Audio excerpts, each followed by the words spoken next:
Alors, présentement, je suis à Koulikoro, une petite ville près de Bamako, à 50 km de Bamako. Il y a 30 000 habitants ici environ. Et c'est ici que la Fondation PGL a établi ses quartiers au Mali. Alors, on s'en va vers la maison de la Fondation PGL, ici, à Koulikoro. C'est en 2006 que Paul Gérin-Lajoie a inauguré le bureau de la Fondation au Mali. Je vous présente Doutier Doumbia, qui est responsable de la Fondation PGL ici à Koulikoro. Je m'entretiens avec Doutier, qui m'explique l'ensemble des activités de la Fondation au Mali. Premièrement, le programme ARSEM, qui voit à l'encadrement des directeurs d'école et à la formation continue des maîtres. Il y a aussi la dictée PGL et les cantines scolaires autogérées et intégrées. Doutier m'invite à prendre la route avec lui. On quitte Koulikoro, ce qui signifie la ville au pied de la montagne. C'est magnifique. Cette ville qui longe le fleuve Niger bourdonne d'activités à tous les jours. Nous venons de quitter le goudron. Nous devons faire une piste 10 km pour arriver à Dogoni Central, où nous avons une cantine financée par la Fondation Hanwick. La Fondation Paul Gérin-Lajoie et son partenaire, la Fondation Hanwick, ont mis en place 4 cantines scolaires dans la région cette année. Nous voici arrivés à Dogoni Central. Alors, je vous amène voir l'école dans le village de Dogoni. Dogoni, où il y a une cantine scolaire. C'est une école qui est faite en terre, un matériau qu'on appelle le banco ici, des espèces de briques de terre. Puis c'est fini avec une espèce de crépi en terre mouillée, ça sèche. Ce qui arrive, c'est que l'école, à la prochaine saison des pluies, risque de s'écrouler. L'école n'est pas très solide, elle a besoin de rénovation. On va aller voir à l'intérieur de quoi ça a l'air. Bien, voilà. On est dans une des classes. Il y a 3 classes. Comme vous pouvez voir, les murs sont en terre. Le toit est en tôle. Ça peut devenir très chaud. Ça, c'est à peu près tout le matériel dont le professeur dispose. Vous voyez, c'est très limité. Quelques livres et dictionnaires qui sont pratiquement désuets. Des outils aussi de géométrie.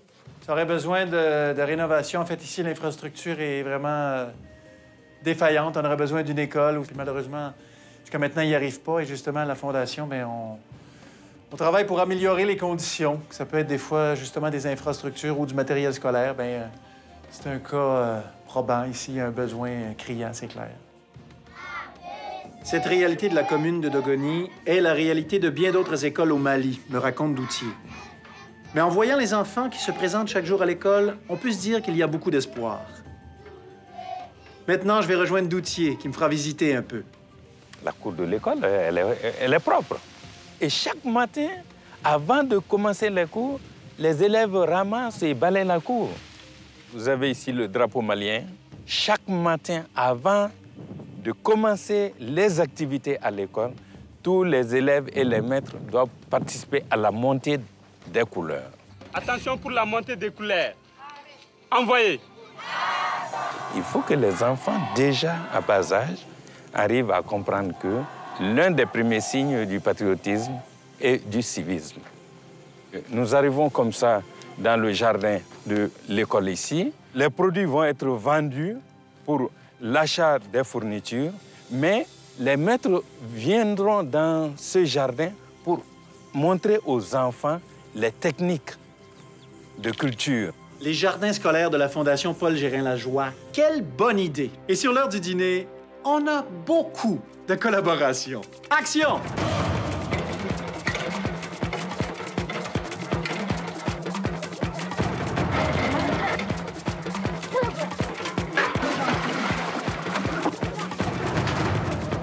Il y a un avantage pédagogique et il y a un avantage économique. Donc, si l'école arrive à s'autofinancer, nous pensons que l'éducation va être améliorée. Et les parents vont beaucoup adhérer à l'éducation. Et ça, c'est les parents même qui sont maintenant en train d'aménager le jardin scolaire. Nous avons fourni le grillage. Ils vont cultiver de la tomate et puis des oignons et du gombo. Maintenant, on va préparer le terrain, mais l'exploitation totale va être pendant la saison des pluies pour préparer la rentrée et les années à venir. Qui dit jardin parle de l'eau. Et vous avez ici un puits traditionnel qu'ils vont aménager pour pouvoir assurer l'arrosage du jardin. Une brillante idée, l'autofinancement par les jardins scolaires. Maintenant, allons voir la cantine scolaire de Dogony. Ça va bien? Ça va. Merci. Je vous présente Madame Ballot, qui est l'agente de suivi de la Fondation pour les 3 cantines de la région de Dogony. Nous avons les cuisinières. Et qu'avons-nous au menu aujourd'hui?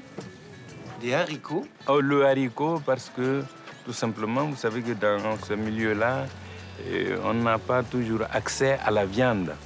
Et le haricot peut compenser la viande dans une certaine mesure. Nous avons au moins un repas de haricots par semaine. Je demande à Doutier de m'expliquer le fonctionnement des cantines intégrées et autogérées. Les populations ont besoin d'être encadrées sur le plan d'hygiène, sur le plan organisationnel. Donc, Mme Ballot les accompagne dans ce sens-là. Maintenant, chaque mois, les responsables du CGS, le président, le trésorier, le directeur de l'école, le chargé de projet et Mme Ballot, ils descendent au siège de la Fondation pour percevoir les fonds et vont acheter les vivres au marché pour assurer le transport. Et nous pouvons voir au niveau du magasin ce stock de vivres. Vous avez le riz. Nous préparons dans notre cantine ici une fois le riz par semaine, une fois le haricot par semaine, mais 3 fois le mil. Parce que c'est ça la base de l'alimentation dans la localité. Nous ne voulons pas trop dépayser les enfants. On se transporte à la cantine scolaire de Feya. Aujourd'hui, on cuisine un couscous nappé d'une sauce tomate et poisson. Des normes d'hygiène ont été mises en place par la Fondation. Avant de passer au repas, on se lave les mains. Bon appétit! Une chose qui est belle, qui a été créée par Paul Gérin-Lajoie, un repas chaud par jour. C'est le programme des cantines scolaires qui fonctionne très, très bien ici. Ça nous coûte combien à nous? Avec 26 sous, on arrive à donner un repas à un enfant. Ce que j'ai pu voir à Diarabougou, un petit village tout près de Koulikoro, ici, au Mali, eh bien, on réussit à donner 700 repas à des enfants, à leurs enseignants et au personnel de l'école. 700 repas par jour. Avec l'avènement de la cantine, les enfants mangent et ils restent à l'école avec les maîtres. Les résultats montrent que le taux d'absentéisme a beaucoup baissé. Les enfants, ils ne s'absentent plus. Ils ne s'absentent plus et ils viennent tous à l'école. Et une fois qu'ils sont à l'école, ils mangent ensemble, ils restent ici. Donc, en leur offrant un repas chaud par jour, on les garde à l'école. Donc, les élèves qui ne viendraient pas parce qu'ils sont trop loin viennent. Ça augmente le taux de participation à l'école. Et puis, on dit aussi une oreille qui a faim, comment est-ce qu'on dit ça? Un estomac qui a faim n'a pas d'oreille. Donc aussi, les élèves sont plus attentifs parce qu'ils ont pas la faim, ils sentent pas la faim. En tout cas, ils la sentent moins. Donc, en classe, ils ont une meilleure attention. Donc, l'enseignement se fait beaucoup mieux. Donc, c'est les objectifs qu'on essaye d'atteindre avec le projet de cantine scolaire. Les garder en classe, les garder attentifs et puis leur rendre la vie meilleure.